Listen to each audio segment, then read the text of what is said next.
livro do Êxodo, capítulo 9, versos de 1 a 7.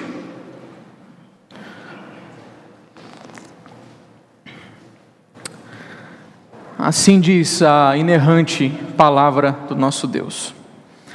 Disse o Senhor a Moisés: apresenta-te a Faraó e dize-lhe: assim diz o Senhor, o Deus dos Hebreus, deixa ir o meu povo, para que me sirva. Porque se recusares deixá-los ir, e ainda por força o detiveres, eis que a mão do Senhor será sobre o teu rebanho que está no campo, sobre os cavalos, sobre os jumentos, sobre os camelos, sobre o gado e sobre as ovelhas, com pestilência gravíssima. E o Senhor fará distinção entre os rebanhos de Israel e o rebanho do Egito, para que nada morra de tudo o que pertence aos filhos de Israel. O Senhor designou certo tempo, dizendo: amanhã fará o Senhor isto na terra. E o Senhor o fez no dia seguinte, e todo o rebanho dos egípcios morreu, porém do rebanho dos israelitas não morreu nenhum. Faraó mandou ver, e eis que do rebanho de Israel não morrera nenhum sequer. Porém o coração de Faraó se endureceu e não deixou ir o povo. Até aqui a leitura da palavra do Senhor. Meus irmãos, quem está no controle? Essa pergunta é muito comum nos nossos dias quando coisas terríveis acontecem. Quando uma pandemia chega, quando um acidente acontece, quando um crime horrendo é divulgado nas mídias, a pergunta das pessoas é: quem está no controle?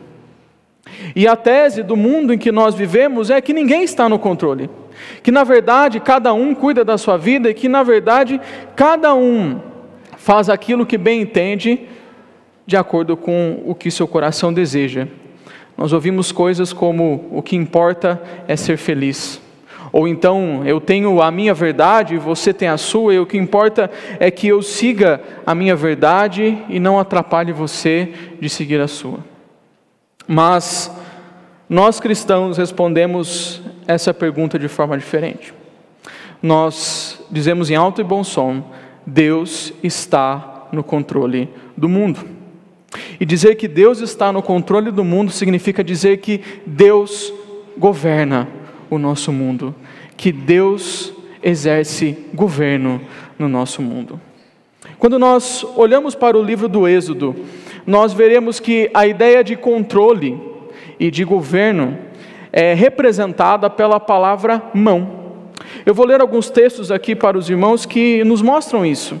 Por exemplo, lá no capítulo 3 do livro do Êxodo, versículo 8, nós vemos o Senhor falando com Moisés, e ele diz assim: por isso desci, a fim de livrá-lo da mão dos egípcios. Perceba, mão dos egípcios. E para fazê-lo subir daquela terra, a uma terra boa e ampla, terra que mana leite e mel, lugar do cananeu, do eteu, do amorreu, do ferezeu, do heveu, do jebuseu. Veja como é descrito o controle do Egito sobre Israel: a mão dos egípcios. Depois, em Êxodo capítulo 7, versículo 4, quando o Senhor anuncia a Moisés que ele fará sinais e maravilhas, ele diz: Faraó não vos ouvirá, eu porei a mão sobre o Egito e farei sair as minhas hostes, o meu povo, os filhos de Israel, da terra do Egito, com grandes manifestações de julgamento. O que o Senhor faria quando o Faraó não ouvisse? Eu porei a mão. E depois, no capítulo seguinte, no capítulo 8, no versículo 19, já na terceira praga, quando os magos não conseguem resolver e repetir o sinal que o Senhor havia feito, diz assim o texto: então disseram os magos a Faraó: isto é o dedo de Deus. Porém o coração de Faraó se endureceu e não os ouviu como o Senhor tinha dito. Olha o que os magos dizem a respeito do que havia acontecido. Isto é o dedo de Deus. Perceba que eles reconhecem que existe alguma coisa ali mais poderosa que eles, mas eles não chegam na completude. Eles não dizem que é a mão, eles dizem que é o dedo. E eles não dizem que é o Senhor, o Deus da aliança, mas eles dizem que é Deus. Perceba que relutantes, eles afirmam uma verdade muito mais profunda do que eles imaginam que seja. E quando nós olhamos para o nosso texto, no versículo 3, esta, meus irmãos, é a primeira praga em que a expressão mão do Senhor aparece. Diz o versículo 3: eis que a mão do Senhor será sobre o teu rebanho que está no campo, sobre os cavalos, sobre os jumentos, sobre os camelos, sobre o gado e sobre as ovelhas, com pestilência gravíssima. Então, meus irmãos, nesta noite nós iremos responder a pergunta: como reconhecer o governo do Senhor? Como reconhecer o governo do Senhor? É o tema da nossa mensagem. E em primeiro lugar, meus irmãos, nós reconhecemos o governo do Senhor em sua ação soberana. Veja comigo o que diz o versículo 1 do capítulo 9. Disse o Senhor a Moisés: apresenta-te a Faraó e dize-lhe: assim diz o Senhor, o Deus dos Hebreus, deixa ir o meu povo para que me sirva. Meus irmãos, perceba, o povo estava como escravo no Egito, mas o Senhor não diz simplesmente: olha, deixa ir o meu povo para que eles sejam libertos, mas Ele diz: deixa ir o meu povo para que me sirva. O Senhor está dizendo a Faraó: eles não são os teus servos, eles são os meus servos. Eles não são os teus escravos, eles são os meus escravos. Perceba que a soberania do Senhor em dizer que é o seu povo, que eles são seus servos e não de Faraó. E perceba o que diz, meus irmãos, os versículos 2 e 3. Porque se recusares deixá-los ir, e ainda por força os detiveres, ou seja, se você, Faraó, se recusar a fazer aquilo que eu te peço, eis que a mão do Senhor será sobre o teu rebanho que está no campo, e sobre os cavalos, sobre os jumentos, camelos, sobre o gado e sobre as ovelhas, com pestilência gravíssima. E esse termo pestilência gravíssima significa uma peste pesada, uma peste que virá com força, algo que não terá como aqueles animais resistirem. Mas eu quero que os irmãos considerem um pouco a respeito de como Faraó deturpava os mandatos criacionais. Os irmãos já pensaram nisso? O mandato social, mandato cultural e mandato espiritual. Primeiro, ele deturpava os mandatos social matando crianças, deturpava o mandato social escravizando povos. Ele deturpava o mandato cultural colocando debaixo do domínio egípcio povos que não deveriam estar sob seu domínio. Ele também deturpava o mandato espiritual ao adorar vários deuses. Os faraós eram a imagem daquilo que Paulo fala em Romanos 1, que as pessoas adoraram a imagem da criatura ao invés do Criador. Essa era a ideia do egípcio, essa era a figura de Faraó. Agora veja que aqui nós temos os animais de Faraó, aqueles que, deturpando o mandato criacional, ele dizia ser o soberano sobre eles. Mas por que esse Faraó era o soberano sobre eles? Os irmãos devem se lembrar que lá no livro do Gênesis, quando houve uma grande seca em toda a terra, foi José do Egito, no capítulo 47, que comprou para Faraó todo o gado e todos os animais do Egito. Porque visto que as pessoas precisavam de comida, porém não tinham mais dinheiro para comprar, elas trouxeram seus animais para que Faraó os comprar, para vender a Faraó, e então assim ter comida. Ou seja, Faraó considerava ser de fato soberano sobre aquele gado, mas quando o Senhor dizia assim: olha, eu vou trazer pestilência gravíssima sobre eles, ele estava dizendo: eu sou de fato soberano sobre esses animais. Havia, meus irmãos, alguns deuses egípcios representados por animais, por esse tipo de animal inclusive. Havia Hathor, que era uma deusa, um ídolo com cabeça de vaca, e havia em especial o touro Apis. O touro Apis, inclusive, acreditava-se que havia um animal, um touro, que era especificamente a encarnação desse Deus, e esse animal era adorado, esse animal era cuidado. Veja a que ponto chegava a idolatria desses egípcios. Então, quando o Senhor anuncia uma peste gravíssima, uma peste pesada contra esse tipo de animal, são esses deuses que o Senhor está atacando.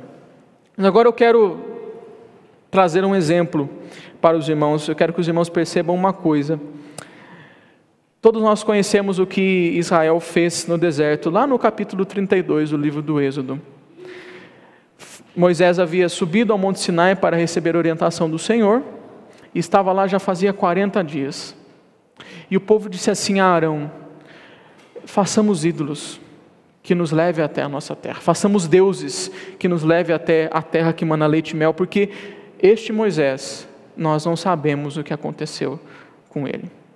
E qual é o ídolo, qual é a imagem que eles fazem naquela ocasião? Um bezerro. Um bezerro. Provavelmente uma versão do touro ápice. Meus irmãos, percebam a lógica. Como é possível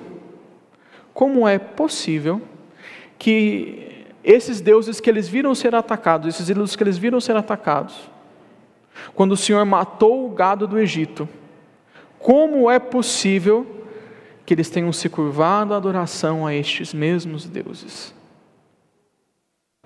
O fato, meus irmãos, é que a idolatria nos torna ignorantes. Como afirma o Salmo 115, todos aqueles que adoram o ídolo se tornam como eles.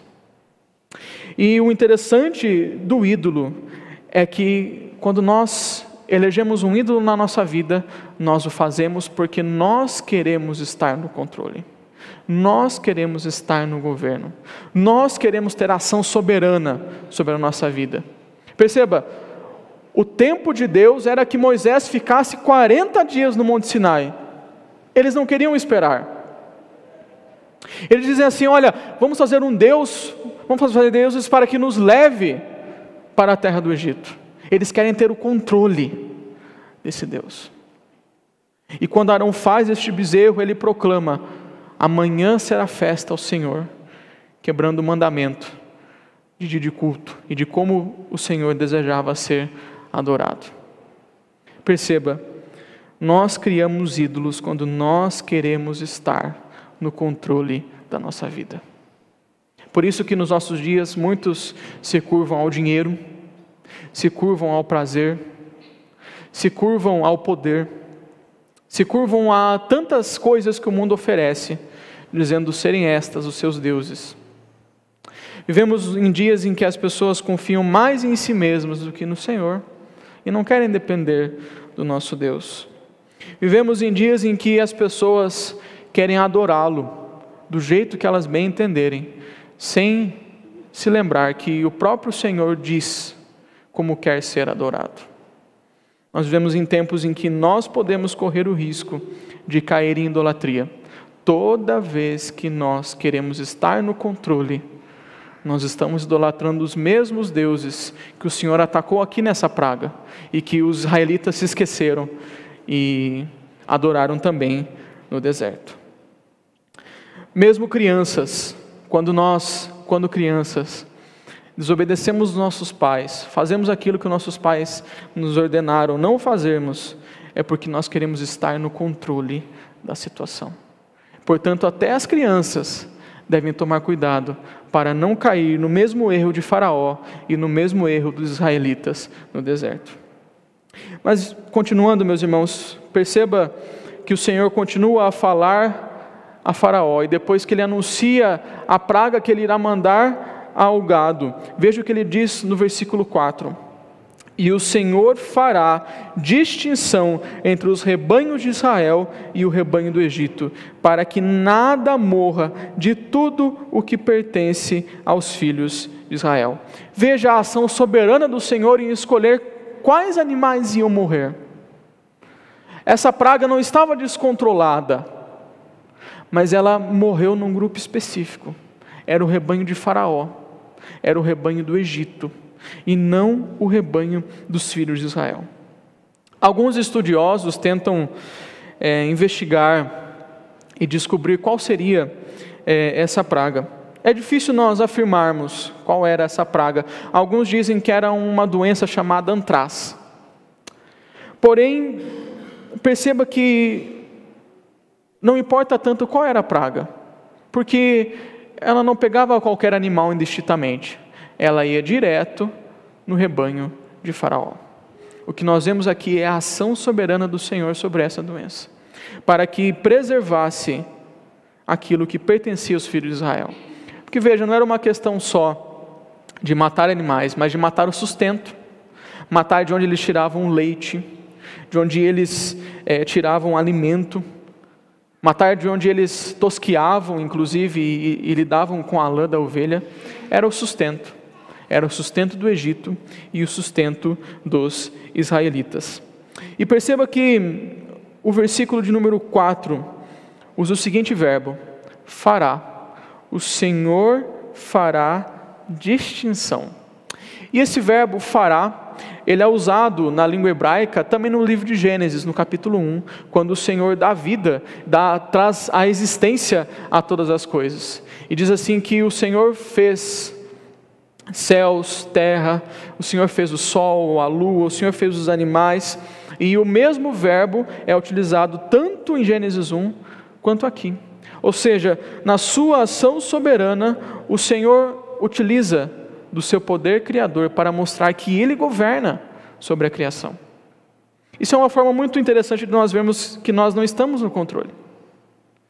Nós não podemos controlar a chuva, nós não podemos controlar o tempo, nós não podemos controlar as circunstâncias que nos rodeiam. Eu imagino que no final de 2019, nenhum de nós imaginava que nós ficaríamos em casa tanto tempo no ano de 2020. Isso é uma prova de que o Senhor age de forma soberana para que nós reconheçamos o seu governo. E o versículo 5, o Senhor termina o seu oráculo a Faraó dizendo: o Senhor designou certo tempo, dizendo: amanhã fará, mais uma vez, o Senhor isto na terra. Esta palavrinha traduzida aqui como isto, também pode ser traduzida como esta palavra. O Senhor fará esta palavra na terra. Isso nos mostra, meus irmãos, que na sua ação soberana, o Senhor cumpre a sua palavra. Na sua ação soberana, o Senhor cumpre a sua palavra e, portanto, nós não podemos duvidar dela. O apóstolo Pedro escreve na sua segunda carta, no capítulo 3, que havia muitas pessoas que diziam: onde está o Senhor? E julgam a promessa demorada. Porém, Pedro lembra aquele povo que a Escritura testemunha a respeito da vinda do Senhor. E que a Escritura também diz que o mundo nem sempre foi o mesmo, mas que veio o dilúvio, e assim como veio o dilúvio, a palavra do Senhor também garante que este mundo está entesourado para o fogo. Nós vemos que a ação soberana do Senhor também manifesta quando Ele cumpre a sua palavra. Mas, meus irmãos, principalmente, a ação soberana do Senhor é manifestada em Cristo. No livro de Atos dos Apóstolos, no capítulo 4, versículos 23 a 27, nós temos uma belíssima oração que eu gostaria de ler com os irmãos, e a palavra do Senhor diz assim, a partir do versículo 23, nós temos um relato de Pedro, que havia sido preso, e agora estava solto, Pedro e João, e agora a palavra do Senhor diz: uma vez soltos, procuraram os irmãos e lhes contaram quantas coisas lhes haviam dito os principais sacerdotes e os anciãos. Ouvindo isto, unânimes, levantaram a voz e disseram: Tu, soberano Senhor, que fizeste o céu, perceba o poder criador, a terra, o mar e tudo que neles há, que disseste por intermédio do Espírito Santo, por boca de Davi, nosso pai, teu servo, por que se enfureceram os gentios e os povos imaginaram coisas vãs? Levantaram-se os reis da terra e as autoridades ajuntaram-se a uma contra o Senhor e contra o seu ungido. porque verdadeiramente se ajuntaram nesta cidade contra o teu santo servo Jesus, ao qual ungiste Herodes e Pôncio Pilatos com gentios e gente de Israel, para fazerem tudo o que a tua mão e o teu propósito predeterminaram. Perceba, meus irmãos, Jesus manifestou a ação soberana do Senhor na sua vida, na sua morte e na sua ressurreição. Mesmo os intentos maus dos homens não estavam fora dos planos de Deus. Ele demonstrou a sua ação soberana. E perceba como os irmãos da igreja ali citam um texto bíblico, Salmo 2, dizendo: porque se enfurecem os gentios e os povos imaginam coisas vãs, e os reis da terra se levantam contra o ungido. E eles dizem com relação a este salmo: verdadeiramente se ajuntaram nesta cidade contra o teu santo servo. A ação soberana do Senhor é percebida no cumprimento da sua palavra. Assim como ele disse a Faraó: amanhã fará o Senhor esta palavra na terra. Assim como ele disse por boca do Senhor Jesus Cristo que ele seria crucificado e ressuscitaria ao terceiro dia, assim também ele diz a nós que um dia ele voltará. E nós que cremos no governo do Senhor e o reconhecemos em sua ação soberana, não podemos duvidar do dia em que o Senhor voltará.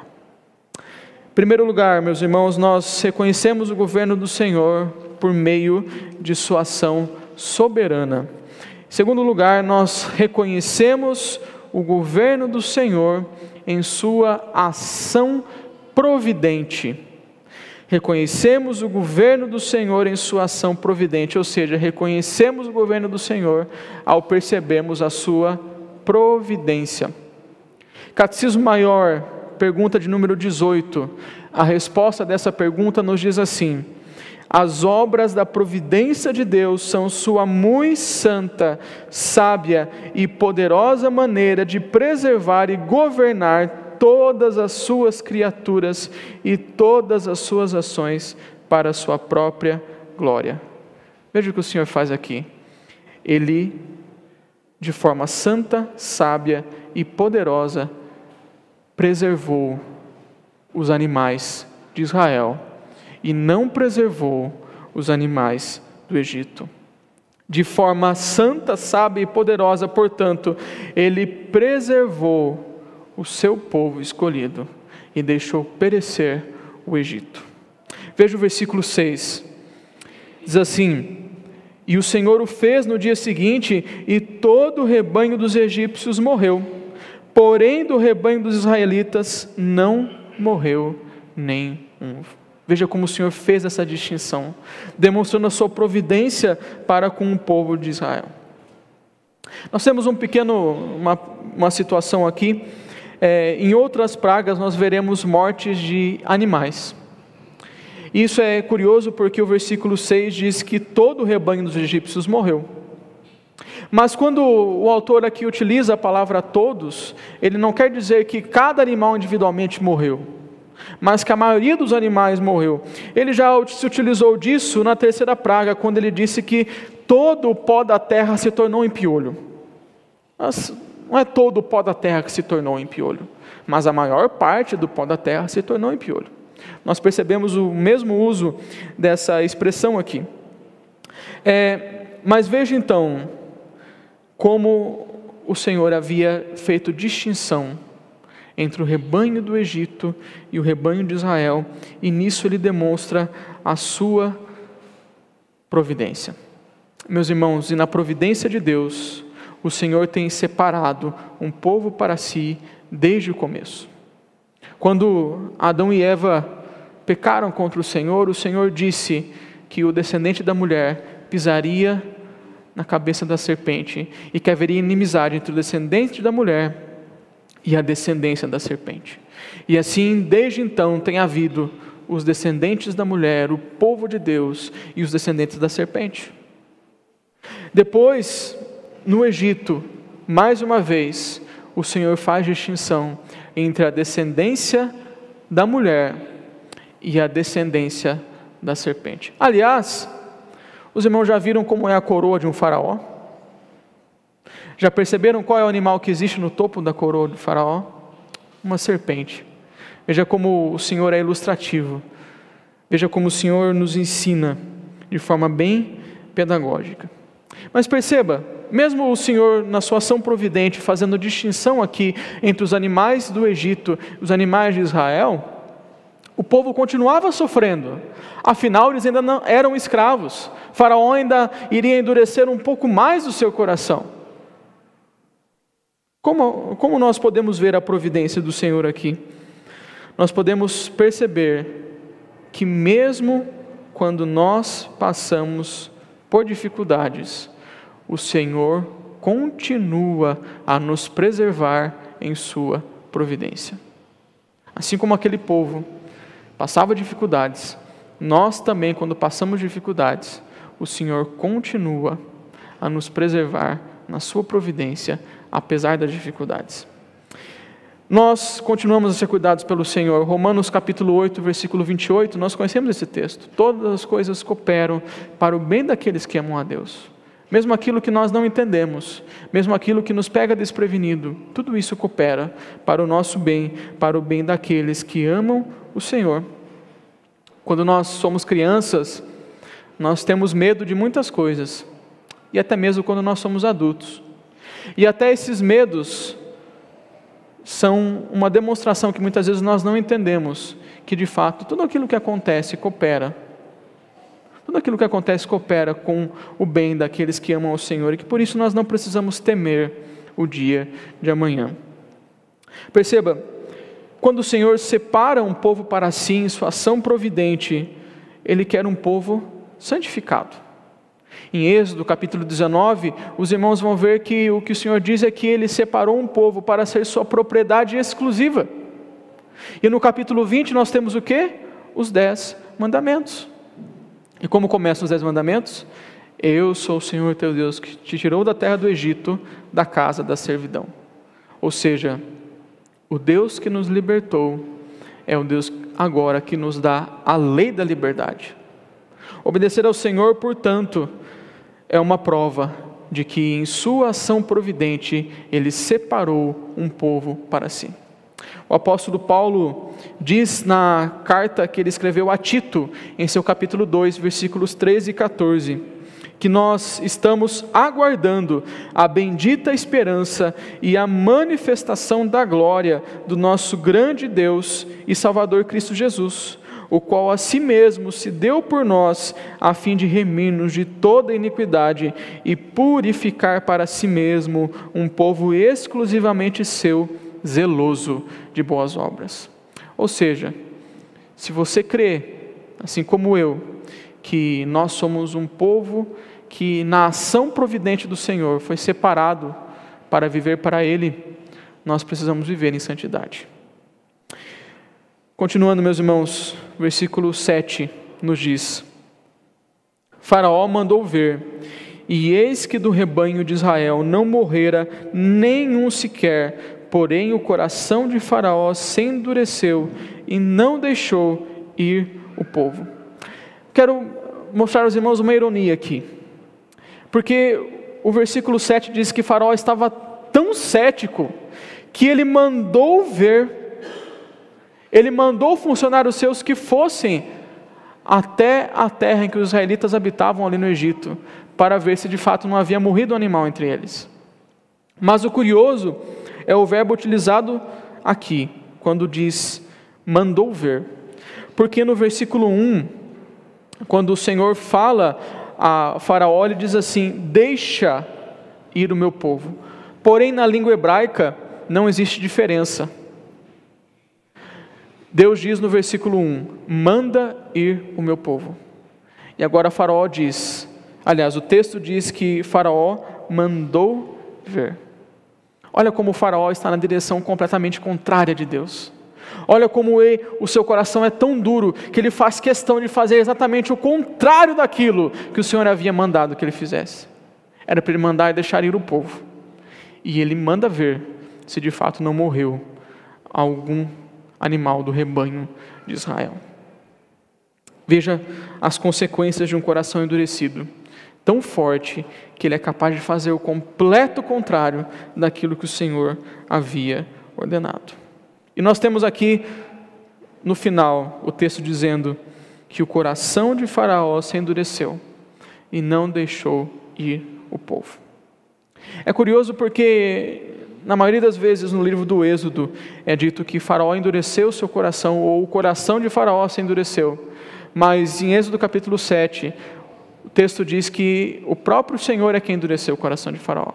Ele diz que ele iria endurecer o coração de Faraó. Como é que nós conciliamos estas coisas?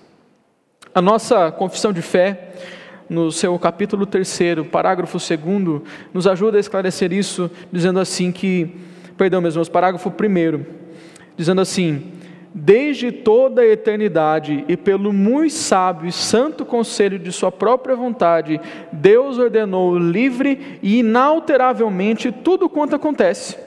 Porém, de modo que nem Deus é o autor do pecado, nem violentada é a vontade da criatura, nem é tirada a liberdade ou a contingência das causas secundárias antes estabelecidas. Meus irmãos, isso é a concorrência divina. Isso é o Senhor se utilizando do pecado de Faraó. Isso é o Senhor cumprindo o seu governo, mesmo quando homens maus pecam. Foi assim com Jesus. Gentios e gente de Israel se uniram para matar o ungido do Senhor. Mas o Senhor estava continuando em sua providência a governar e cumprir os seus intentos. E perceba, meus irmãos, em sua ação providente, o Senhor não dá a fé a todos. Faraó poderia ter crido no Senhor e libertado o povo, mas ele não fez. Mesmo quando ele libertou, depois ele voltou atrás e tentou correr atrás do povo. Mas a Israel, ele deu o dom da fé. Nós vemos a ação providente do Senhor em nos dar o dom da fé. E não é a todos, não são todos que recebem esse dom. E é por isso, meus irmãos, que nós também devemos entender isso e valorizar os irmãos da nossa igreja. Por quê? Porque na sua providência o Senhor converteu essas pessoas e lhes deu a fé. Infelizmente, muitos crentes dizem que preferem as pessoas do mundo, as pessoas da igreja.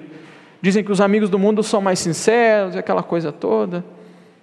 É como se Israel dissesse, como disse depois: eu prefiro o Egito do que aquilo que o Senhor tem para mim. Eu prefiro o Egito do que o meu irmão israelita. Então nós precisamos tomar cuidado também, porque na sua providência o Senhor não deu fé a todos. E essas pessoas devem ser o alvo da nossa evangelização e oração. E na sua providência, o Senhor escolheu um rei, que não é Faraó, mas ele escolheu o nosso Senhor Jesus, aquele que de fato cumpre o mandato social, o mandato cultural e o mandato espiritual. Aquele que de fato, na sua morte e na sua ressurreição, nos deu vida, nos libertou do cativeiro que nós vivíamos, nos libertou do império das trevas e nos transportou para o seu reino. O reino do Filho, do amor de Deus. Concluindo então, meus irmãos, nós reconhecemos o governo do Senhor por meio de sua ação soberana e por meio de sua ação providente. Nós, como servos de Deus, não devemos esquecer de que nunca o Senhor deixou de agir com soberania, mesmo quando nós não entendemos. Nós devemos lembrar que na ação providente do Senhor, Ele cuida do seu povo, mesmo nas dificuldades. Ele cuida do seu povo, Ele distingue os seus. E, meus irmãos, nós também devemos nos lembrar do propósito principal das pragas do Egito. O Senhor diz assim, no livro do Êxodo, os irmãos já estudaram isso, que as pragas iriam acontecer para que todos soubessem, para que o Egito soubesse, para que Israel soubesse que Ele é o Senhor. É isso que nós devemos nos lembrar quando nós estamos aqui na igreja, quando nós vamos para o culto, que Ele é o Senhor. Por isso que nós não podemos negligenciar o culto, porque nós estamos aqui para lembrar que Ele é o Senhor, que Ele governa em sua ação soberana e governa em sua ação providente. Que o Senhor nos abençoe e nos permita sempre visualizar a sua mão agindo em nossa vida.